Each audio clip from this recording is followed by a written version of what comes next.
యోబు గ్రంథం 19వ అధ్యాయం 23వ వచనం నుంచి 27 వరకు అందరం కలిసి గట్టిగా చదువుదాం.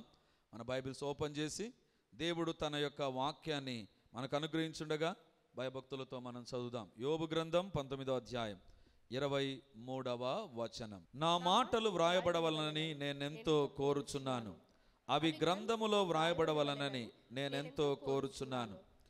అవి ఇనుప పొగరుతో బండ మీద చెక్కబడి సీసముతో నింపబడి నిత్యము నిలవవలనని నేనెంతో కోరుచున్నాను. అయితే నా విమోచకుడు సజీవుడనియు తరువాత ఆయన భూమి మీద నిలుచుననియు నేను ఎరుగుదును. ఈలాగు నా చర్మము చీకిపోయిన తరువాత శరీరముతో నేను దేవుని చూచెదను.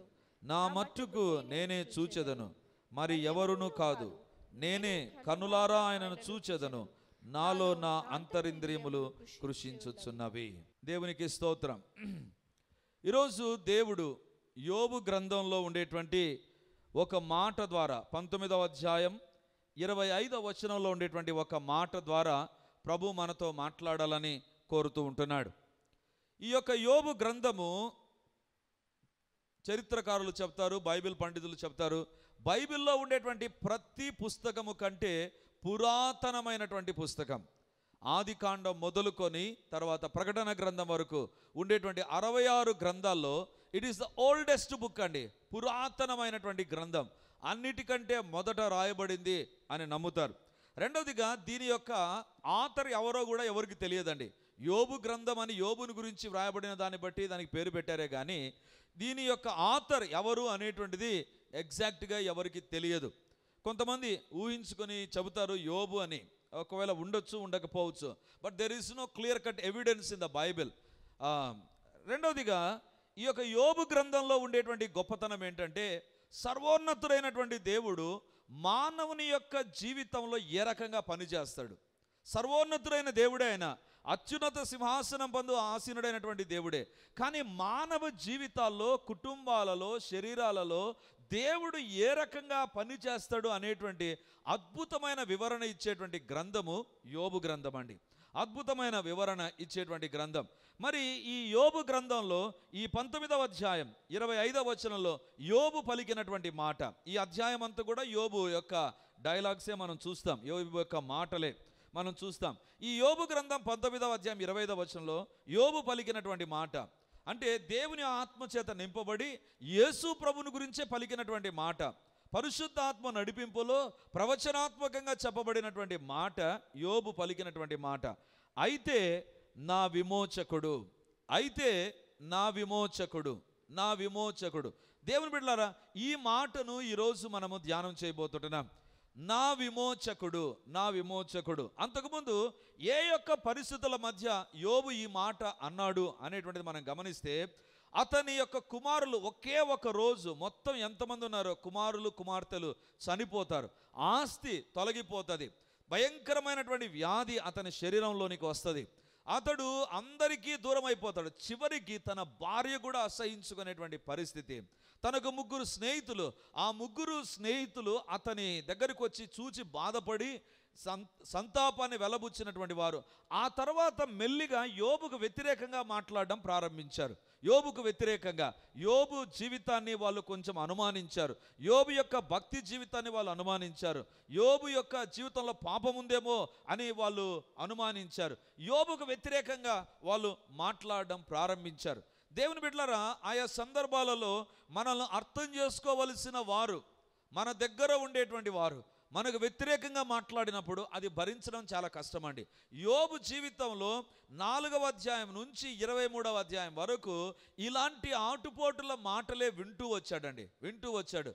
యోబు జీవితము ఒక సాడ్ లైఫ్ మాత్రమే కాదు, లేకపోతే బాధతో కూడినటువంటి జీవితం మాత్రమే కాదు, కానీ యోబు జీవితంలో ఉండేటువంటి పరిస్థితులు ఎవ్వరికి కూడా మనం చూచిండమండి. అలాంటి భయంకరమైన పరిస్థితులు గుండా యోబు వెళ్ళిపోతాడు.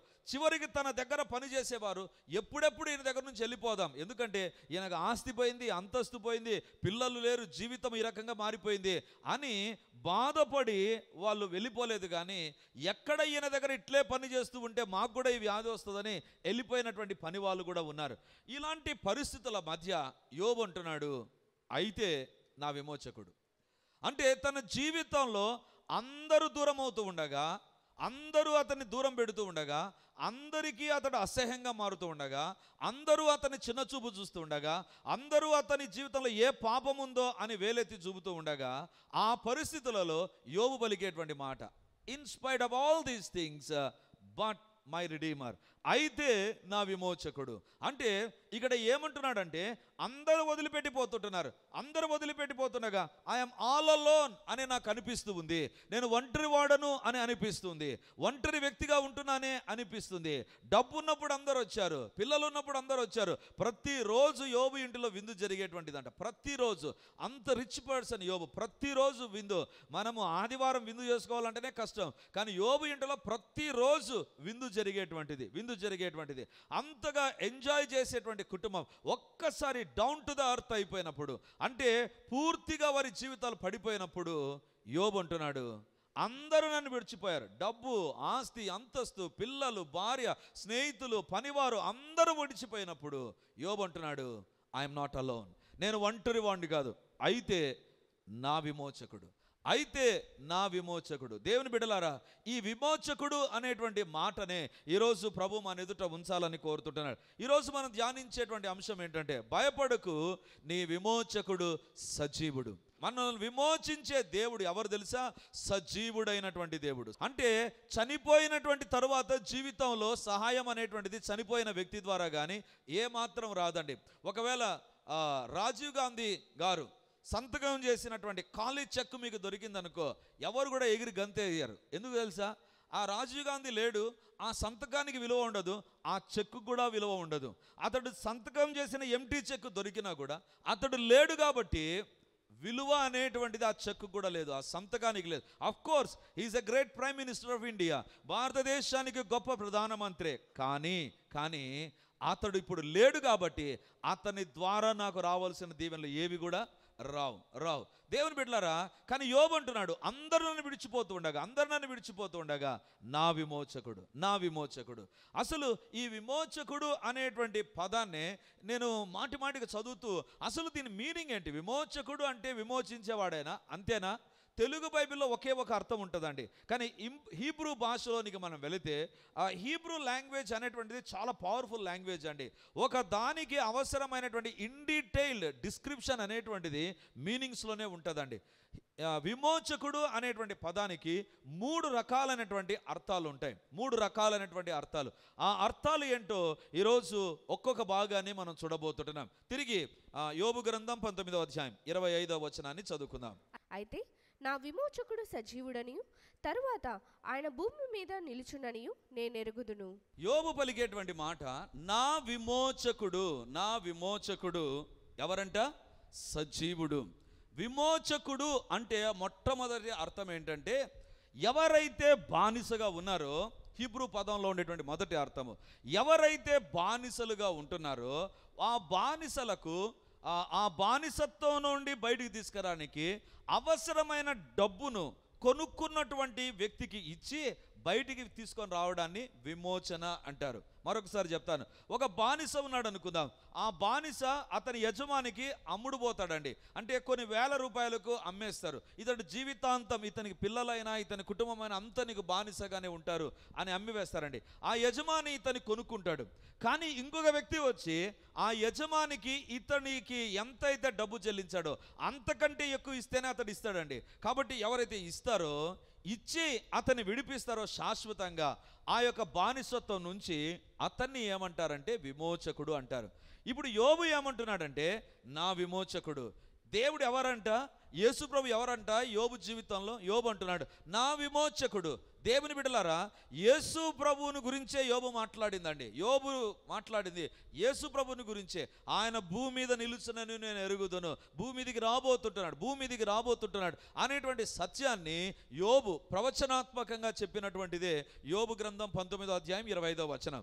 మరి ఈ విమోచకుడు చేసేటువంటి మొట్టమొదటి పని ఏంటంటే, బానిసగా బంధించబడినటువంటి ఒక వ్యక్తిని అవసరమైనటువంటి డబ్బును చెల్లించి, అవసరమైనటువంటి మొత్తాన్ని సంపూర్తిగా చెల్లించి శాశ్వతంగా అతన్ని ఆ యొక్క శాప విముక్తిని చేస్తాడు. యేసు ప్రభు మన జీవితంలో ఏ రకంగా విమోచకుడుగా ఉంటాడు అంటే, మన జీవితంలో కూడా మనం ఎప్పుడైతే ఒక పాపము చేస్తామో పాపానికి మనం దాసులం అవుతాము అని బైబిల్లో వ్రాయబడిందండి. పాపానికి మనం దాసులం అవుతాం అంటే ఒక తప్పు ఒకతంలో చేస్తే, అందుకే బైబిల్లో నిర్గమాకాండం 20వ అధ్యాయం చూడాల్సిన పని లేదు, అక్కడ బైబిల్లో వ్రాయబడింది, ఒక వ్యక్తి పాపము చేస్తే 3-4 తరముల వరకు ఆ పాపపు దోషం అతని పైన ఉంటుందంట.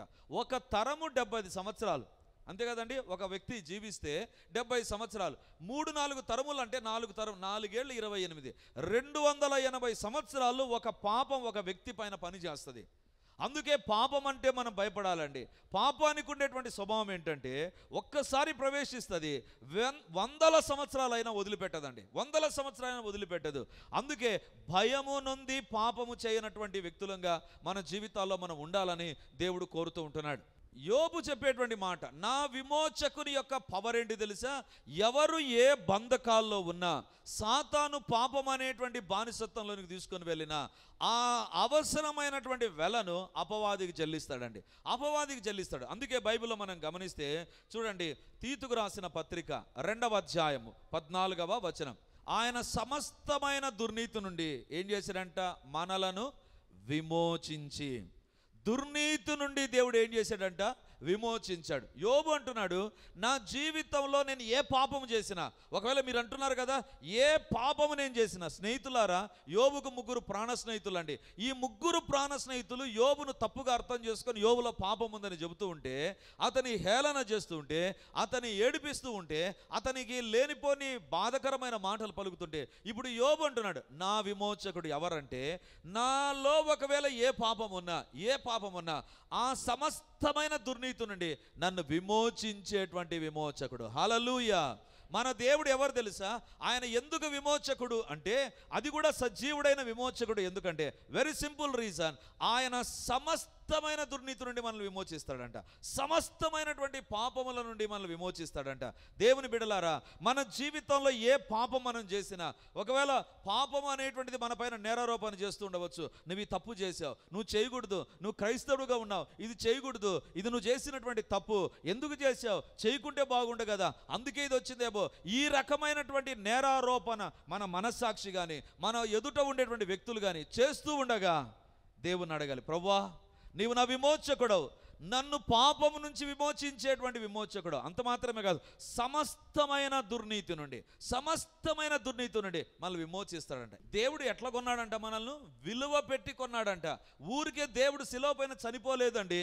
ఆ శిలువ పైన యేసు ప్రభు యొక్క వస్త్రపు చెంగును ముట్టితేనే అద్భుతాలు జరిగాయండి.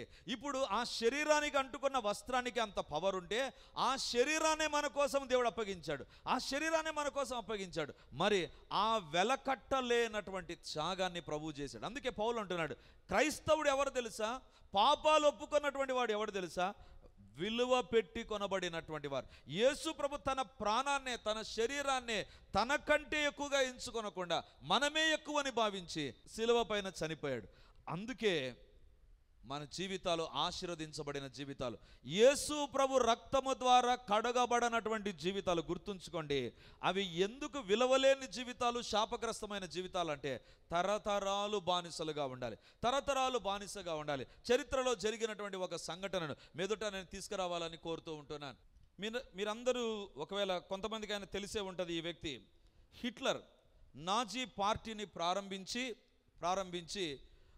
జర్మన్లో విపరీతంగా క్రేజ్ కలిగినటువంటి నాయకుడు అండి. ఇతన్ని జర్మనీ దేశస్థులు విపరీతంగా అభిమానించి ఆరాధించేటువంటి ఒక నాయకుడు. ఇతనికి వచ్చినటువంటి కోరిక ఏంటంటే యూదులందరినీ చంపాలి. ఇతని యొక్క కాలంలో 60 లక్షల మంది యూదులను ఇతడు ఊచకొత కోస్తాడండి. 60 లక్షల మంది అంటే దేవుడైనటువంటి యేసు ప్రభును ఎవరైతే వెంబడిస్తూ ఉంటున్నారో లేకపోతే ఆరాధిస్తుంటున్నారో అలాంటి యూదులను, ఇశ్రాయేలు దేశంలో జన్మించినటువంటి యూదులు ఆయా దేశాల్లో చెదిరిపోయి ఉంటే వాళ్ళందరినీ, దొరికినటువంటి యూదులందరినీ చంపేటువంటి వాడు. ఏ రకంగా చంపేటువంటి వాడు అంటే గ్యాస్ ఛాంబర్స్ అనేటువంటివి ఏర్పాటు చేస్తాడు. పెద్ద పెద్ద హాల్స్, దీనికంటే చాలా పెద్ద హాల్స్ను తీసుకొని మొత్తం క్లోజ్ చేసేస్తాడండి. ఒకే ఒక ద్వారం ఉంటుంది. ఆ ద్వారంలోకి వందలు వేల మందిని లోపలికి పంపించి ఒక భయంకరమైన విష వాయువును లోపలికి వదులుతాడండి.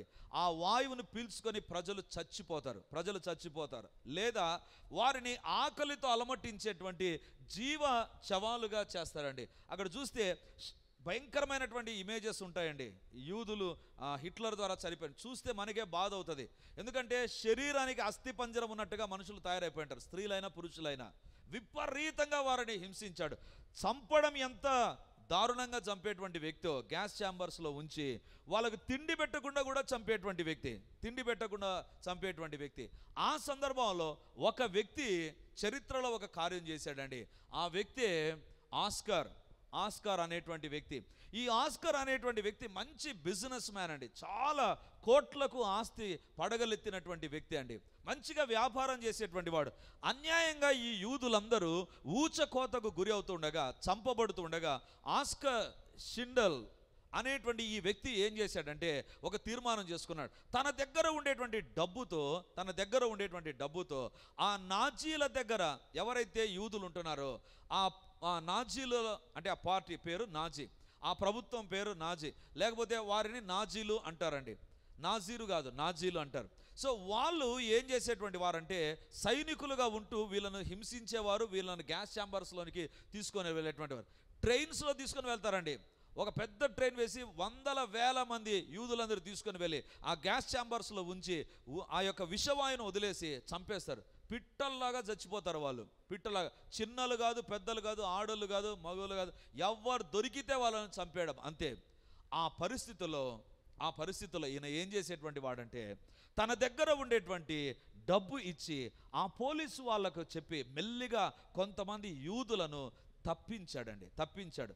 తన దగ్గర ఉండేటువంటి డబ్బంతా ఉపయోగించి, తన దగ్గర ఉండేటువంటి డబ్బంతా 1200 మందిని అతడు రక్షించాడు.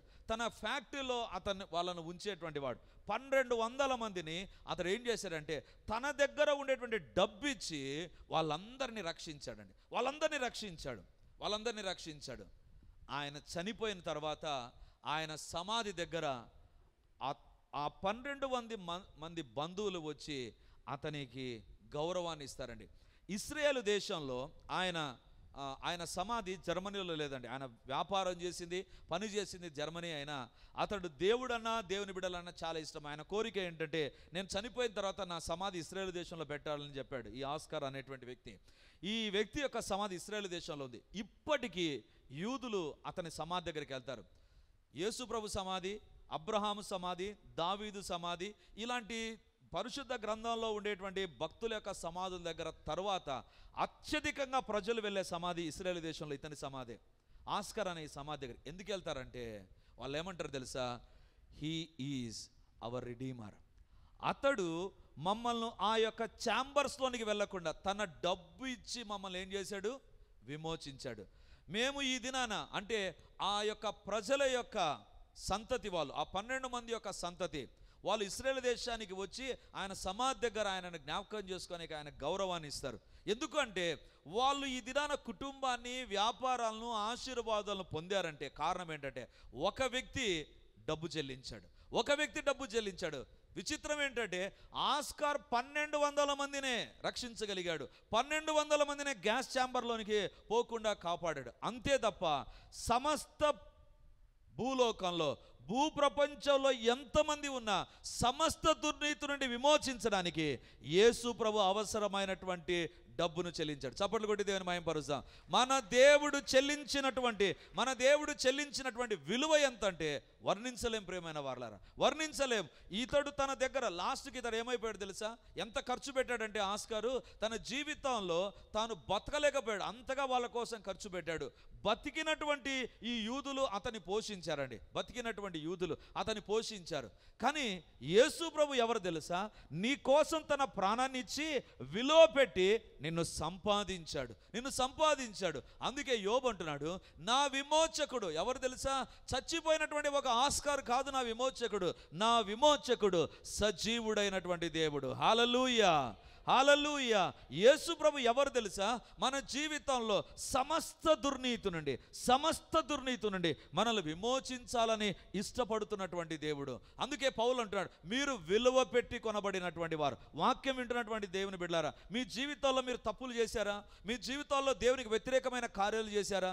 మీరు చేయకూడని పనులు చేసి ఇదైనా ఒకవేళ మనస్సాక్షి మిమ్మల్ని గద్దిస్తూ ఉండగా బాధపడుతూ ఒకవేళ ఈ వాక్యాన్ని వింటూ ఉంటే ఇదైనా దేవుడు మీతోనే మాట్లాడుతుంటున్నాడు. మీకోసం 2021 సంవత్సరాల క్రిందట యేసు ప్రభు సిలువలో వెల చెల్లించాడు. ఆయనను అడిగితే చాలు, బైబిల్లో వ్రాయబడింది, సమస్త దుర్నీతి నుండి మనల్ని ఏం చేస్తాడు? విమోచిస్తాడు. He is going to redeem us from the sin. ఏ రకంగా? వెల చెల్లించి. యోబు అంటున్నాడు, స్నేహితులారా, నాలో పాపం ఉందని ఒకవేళ మీరు అంటున్నారు కదా, నేను పాపం చేయలేదు, నాకు తెలిసినంత వరకు నేను పాపం చేయలేదు. దేవుడే అంటాడు, యోబు తన నోటి విషయంలో కానీ తలంపుల్లో కానీ పాపము చేయలేదు. అయినా యోబు అంటున్నాడు, ఒకవేళ మీరు అంటున్నారు నేను పాపం చేశారని, అంటూ ఉంటే నా విమోచకుడు ఉన్నాడు, నా కోసం వెల చెల్లించినటువంటి దేవుడు ఉంటున్నాడు. ఆయనను నేను నమ్ముతుంటున్నా. దేవుని బిడ్డలారా, యోబు కాలంలో యేసు ప్రభు లేడండి కదా. అందుకే నేను చెప్పాను మొట్టమొదటిలోనే, అన్నిటికంటే పురాతనమైన గ్రంథం బైబిల్లో యోబు గ్రంథం అంటారు. మరి యోబు కాలంలో యేసు ప్రభు లేడు. కానీ యోబు ఏం చేస్తున్నాడు తెలుసా? విశ్వాసంతో ఒప్పుకుంటున్నాడు. నా విమోచకుడు యేసు ప్రభు సజీవుడు అనేటువంటిది ఒప్పుకుంటున్నాడు. ఈ దినాన నీవు నేను చేసేది కూడా అదే. యేసు ప్రభు కాలంలో మనం లేం, యేసు ప్రభు టైంలో మనం బతికలేము. ఇప్పుడు యేసు ప్రభు చనిపోయిన తరువాత 2021 సంవత్సరంలో ఈ మార్చి నెల ఈ రోజున మనం ఉంటున్నాం. ఈ రోజు కూడా విశ్వాసంతో నువ్వు దేవుని దగ్గరికి వస్తే ఆ వెల చెల్లించిన దేవుడు ఏమంటాడు తెలుసా? నిన్ను నన్ను విమోచిస్తాడు. హల్లెలూయా. పాపం ఒక వ్యక్తిని బందీగా చేసి 200 సంవత్సరాలు పైబడి పరిపాలన చేస్తూ ఉంటే దేవుడు అంటాడు, వెలకట్టలేని నా రక్తాన్ని, వెలకట్టలేని నా శరీరాన్ని నేను నీకోసం అర్పించాను. That is why we are a most blessed people. ఆశీర్వదించబడిన వారము అని ఎందుకు చెప్పాలి అంటే ఒకటి, మనము విలువ పెట్టి కొనబడిన వారము. యోబు అంటున్నాడు, నా విమోచకుడు ఎవరు తెలుసా? నా కోసం వెల చెల్లించినవాడు,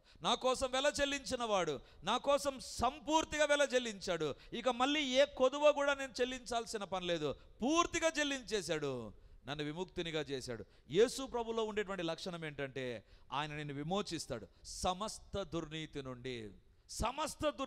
ఏ విషయంలో నువ్వు తప్పు చేస్తూ ఉంటున్నా, ఒకవేళ నీ తలంపులలోనూ తప్పులు చేస్తుంటున్నా, నీ కోపం విషయంలో నువ్వు తప్పులు చేస్తుంటున్నా, నీ మాటల విషయంలో నువ్వు తప్పులు చేస్తుంటున్నా, నీ యొక్క ఆలోచన విధానంలో తప్పులు చేస్తుంటున్నా, నువ్వు ఇతరులను ప్రేమించే విషయంలో తప్పులు చేస్తుంటున్నా, దేవుని దగ్గరకు వచ్చే విషయంలో తప్పులు చేస్తు, ఎలాంటి దుర్నీతి నీ జీవితంలో ఉన్న పాపం ఉన్నా దేవుని యొక్క వాక్యం చెప్తుంది, he's enough, the redeemer is enough.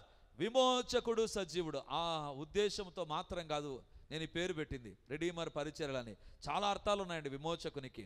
యెషయా 54లో ఉండేటువంటి ఆశీర్వాదాలన్నింటినీ ఆధారం చేసుకుని అందులో రాయబడినటువంటి నా ఇశ్రాయేలు పరిశుద్ధుడు, నా విమోచకుడు, రెడీమర్ పరిచర్య. దేవుని బిడ్డలారా, మన జీవితాలు మనం పరీక్షించుకుందాం. దేవుడు నిన్ను సమస్త దుర్నీతి నుండి విమోచించి వెల చెల్లించినటువంటి విమోచకుడు. రెండవదిగా బైబిల్లో మనం గమనిస్తే తిరిగి యోబు గ్రంథం 19వ అధ్యాయం 25వ వచనాన్ని మనం చదువుకుందాం. అయితే నా విమోచకుడు సజీవుడనియు తరువాత ఆయన భూమి మీద నిలుచుననియు నేనెరుగుదును. విమోచకుడు అంటే మొదటి అర్థం ఏంటంటే బానిసలో ఉండేటువంటి ఒక వ్యక్తిని వెల చెల్లించి శాశ్వతంగా అతని బానిస నుండి విమోచించేవాడు. రెండవదిగా ఎవరంటే విమోచకుడు అంటే అర్థం ఏంటంటే నిజమైనటువంటి బంధువు నా విమోచకుడు. బైబిల్లో మనం గమనిస్తే బంధువుకు ఉదాహరణగా రూతును మనం చూడవచ్చు అండి. ఈ యొక్క బోయజు ఆమెకు బంధువు అండి, సమీప బంధువు. అతడు ఎప్పుడైతే ఆమెను చూచాడో ఆ శాపములో ఉండేటువంటి స్త్రీని అతడు తన భార్యగా చేసుకున్నాడు. రూతు ఆశీర్వదించబడినటువంటి వ్యక్తిగా మారిపోయింది. విమోచకుడు అంటే ఎవరంటే నిజమైనటువంటి బంధువు. వాక్యం వింటున్నటువంటి దేవుని బిడ్డలారా, మనకు కూడా బంధువులు ఉంటున్నారు. కొన్ని సందర్భాల్లో బంధువులు ఏ రకంగా ఉంటారంటే మోసం చేసే బంధువులు ఉంటారు, కొన్ని సందర్భాల్లో అన్యాయం చేసేటువంటి బంధువులు ఉంటారు, కొన్ని సందర్భాల్లో మన మేలు కోరనటువంటి బంధువులు ఉంటారు, కొన్ని సందర్భాల్లో కీడును తలపెట్టేటువంటి బంధువులు ఉంటారు, కొన్ని సందర్భాలలో మన పిల్లల విషయంలో లేనిపోని కార్యాలు చేసేటువంటి బంధువులు ఉంటారు. Some times it is very difficult to identify a true relative. నిజమైన బంధువును భూలోకంలో కనుక్కోవడం కష్టంగా ఉండే దినాల్లో మనం జీవిస్తుంటున్నాం. ఈ దినాల్లో శత్రువు అంటే ఎవరంటే, శత్రువు అంటే ఎవరో పక్క వీధిలో ఉండేటువంటి వారు కాదు, సొంతం బంధువులే శత్రువులుగా తయారైపోయేటువంటి దినాల్లో మనం జీవిస్తుంటున్నాం. సొంతం బంధువులే శత్రువులుగా తయారైపోయేటువంటి పరిస్థితుల్లో ఉంటాం. దేవుడు అంటున్నాడు, ఒకవేళ నీ బంధువుల ద్వారా నువ్వు మోసగించబడుతున్నా, ఒకవేళ నీ బంధువుల ద్వారా నీవు హేళనకు గురి అవుతుంటున్నా, నీ బంధువులు నిన్ను మోసం చేసేటువంటి పరిస్థితుల్లో నీకు కనబడుతున్నా, here is a true relative. నిజమైనటువంటి విమోచకుడు ఉంటున్నాడు. యోబు జీవితం ఎలాంటిదండి? తనకు తమ్ముళ్ళు ఉన్నారు, తనకు స్నేహితులు ఉంటున్నారు, బంధువులు ఉంటున్నారు. ఆ బంధువులందరూ యోబును విడిచి వెళ్ళిపోయారండి. యోబును విడిచి వెళ్ళిపోయారు. తను ఒంటరిగా సొంతం భార్య వదిలేసిందండి. అతడు అనుకున్నాడు, భార్య అంటే ఎప్పుడుకి కష్టంలోను, దుఃఖంలోను, వేదనలోను నన్ను చూసుకునేటువంటిది అనుకున్నాడు. But a day came, she to left him. ఆమె కూడా అతన్ని వదిలేసినటువంటి పరిస్థితులకు వచ్చింది. ఇప్పుడు యోబు అంటున్నాడు, నాకు నిజమైన బంధువులు ఎవ్వరు లోకంలో లేరు, నా వ్యాధిలో నన్ను పట్టించుకునే బంధువులు ఎవరు లేరు, నా వ్యాధిలో నన్ను చూసుకునేటువంటి బంధువులు ఎవరు లేరు, నా విమోచకుడైనటువంటి దేవుడే నా బంధువు. హల్లెలూయా, హల్లెలూయా. బంధువులు విడిచివేయవచ్చు, బంధువులు మోసం చేయవచ్చు, బంధువులు మనల్ని ప్రక్కన పెట్టవచ్చు, బంధువులు మన గురించి ఏదైనా ప్రాపగండా చేయవచ్చు. బట్ ఒకటి మాత్రం వాస్తవం, యేసు ప్రభువే నిజమైన బంధువు. హల్లెలూయా, హల్లెలూయా. గొప్ప దేవానికి వందనాలు, సర్వాధికారివైన దేవానికి స్తోత్రాలు, సర్వశక్తిమంతుడానికి వందనాలు, సైన్యములకు అధిపతి అయిన దేవా నీకే మహిమ, నీకే ఘనత, నీకే ప్రభావాలు చెల్లిస్తుంటున్నాం ప్రభా. రాజులకు రాజువు నాయన, ప్రభువులకు ప్రభుడవు, సర్వలోకానికి చక్రవర్తివైన యోబు గ్రంథం 19:25 ప్రకారం మా విమోచకుడు నాయన, నా విమోచకుడు, ఇక్కడ చేరిన ప్రతి ఒక్కరి విమోచకుడు, సజీవుడైన విమోచకుడు మీరే యేసయ్యా, మీరే యేసయ్యా. అందును బట్టి కోటాను కోట్ల వందనాలు. ఇలాంటి విమోచకుని మేము ఈ దినాన ధ్యానించేటువంటి కృపనిచ్చినందుకు నీకు వందనాలు చెల్లిస్తున్నా. మొట్టమొదటిగా ఎవరి జీవితాల్లో ఏ పాపము ద్వారా వారి జీవితాలు శాపగ్రస్తంగా మారిపోయి సంతోషం కానీ సుఖము కానీ లేనటువంటి పరిస్థితులకు వచ్చారు తండ్రి, అలాంటి వారి యొక్క ప్రతి పాపాన్ని మీరు క్షమించండి ప్రభా. మీరు వెల చెల్లించారు ప్రభా, వీరు విముక్తులు అవుదురుగాక. మీ వెలను బట్టి నాయన అమూల్యమైన వెల మీరు చెల్లించారు ప్రభా విడుదల చేయడానికి. కాబట్టి ప్రతి ఒక్కరు వారి పాపము నుంచి విడుదల పొందుకొందురు గాక. అంధకార శక్తులను యేసుక్రీస్తు నామమున బంధిస్తూ ఉంటున్నాను. ప్రతి ఒక్కరు వారు బంధించబడిన బంధకాల్లో నుంచి విడుదల కలుగును గాక. ప్రతి పాపము బంధకము తెగిపోవును గాక. ప్రతి పాపము సంబంధము విచ్ఛిన్నమైపోవును గాక. ప్రతి పాపము కోరికలు చచ్చిపోవును గాక. నాయన మీ కార్యాలు మీరు జరిగించండి. నాయన నీ పాదాల దగ్గర చేరి అడుగుతుంటున్నాను ప్రభా, ఎవరి జీవితాల్లో వారి బంధువుల ద్వారా మోసగించబడి ఇక్కడికి వచ్చారో, వారి బంధువుల ద్వారా అవమానపరచబడి ఇక్కడికి వచ్చారో, నాయన మీరే నిజమైన బంధువు కాబట్టి వారి పక్షాన ప్రతి కార్యము సఫలమగును గాక. ఈ వాక్యం ప్రతి ఒక్కరి హృదయ పలకలపైన లిఖించి మహిమ మీరు పొందుమని యేసు క్రీస్తు మహిమ కలిగినటువంటి నామమున ప్రార్థించి అడిగి పొంది ఉంటున్నాము తండ్రి, ఆమేన్. Praise the lord. విమోచన గడియ టీవీ కార్యక్రమాన్ని వీక్షిస్తున్న దేవుని బిడ్డలందరికీ ప్రభు పేరిట నా వందనాలు, శుభములు నేను తెలియజేస్తున్నాను. 2015 నవంబర్ 1న పరిచర్య ప్రారంభించాం. క్రిస్మస్ సీజన్లో చాలామంది నా దగ్గరకు వచ్చి చెప్పినటువంటి మాట, క్రొత్త క్యాలెండర్ మనము ప్రింట్ చేద్దామని. కానీ ఎందుకో దేవుడు నన్ను ప్రేరేపించలేదు. అప్పటి నుంచి దేవుని సన్నిధానంలో కనిపెడుతూ ఉన్నాను. ఈ సంవత్సరం దేవుడు ఇచ్చిన నడుపుదలను బట్టి ఒక అద్భుతమైన క్యాలెండర్, ఒక వినూత్నమైన డిజైన్స్తో, ఒక శ్రేష్టమైన విధానంలో మీ వద్దకు తీసుకొని వస్తున్నాం. 12 నెలలకు 12 అద్భుతమైన వాగ్దానాలు, చిత్రాలతో కూడినటువంటి క్యాలెండర్ రెడీమర్ పరిచర్య తరపున సిద్ధపరచబడి ఉంది. ఈ క్యాలెండర్ యొక్క ప్రత్యేకత ఏంటంటే, ప్రతిరోజు మీరు ఒక దేశం నిమిత్తం ప్రార్థించవచ్చు. ప్రతిరోజు బైబిల్ని చదివితే 366 రోజుల్లో, అంటే ఇది లీప్ సంవత్సరం కాబట్టి ఈ 66 రోజుల్లో బైబిల్ని మీరు కంప్లీట్ చేయడానికి ఒక సిస్టమాటిక్ స్టడీ ప్లాన్ అనేటువంటిది కూడా ఇందులో మీకు లభిస్తుంది. దేవుని బిడ్డలారా, పరిచర్య ద్వారా ఎంతగానో దీవించబడుతూ ఉన్నారు. అన్ని విధానాల ద్వారా దేవుడు మహింపరచబడుతున్నాడు. ఈ యొక్క క్యాలెండర్ ద్వారా కూడా దేవుడు మీ గృహాలను మిమ్మల్ని దర్శించాలని ఆశపడుతున్నాడు. చాలా క్వాలిటీతో, చాలా శ్రేష్టమైన డిజైన్స్తో, అద్భుతమైన విధానంలో దేవుడు ఈ 12 పేజీల క్యాలెండర్, ఒక్కొక్క నెలకు ఒక్కొక్క ప్రత్యేకమైనటువంటి వాగ్దానము, తర్వాత వివిధ రకాలుగా దీన్ని డిజైన్ చేసి మీ వద్దకు శ్రేష్టమైన విధానంలో తీసుకొని వచ్చాం. కాబట్టి దేవుని బిడ్డలారా, మీకు పోస్ట్ ద్వారా కావాల్సినట్లయితే 2 క్యాలెండర్స్ 150 రూపాయలు ప్లస్ పోస్టేజీ 20 రూపాయలు మీరు పంపించగలిగితే, కనబడుతున్నటువంటి ఫోన్పే నంబర్కు, గూగుల్ పే నంబర్కు మీరు పంపించగలిగితే మీ చిరునామాతో సహా పోస్ట్ ద్వారా మీకు మేము పంపించడానికి వీలుగా ఉంటుంది.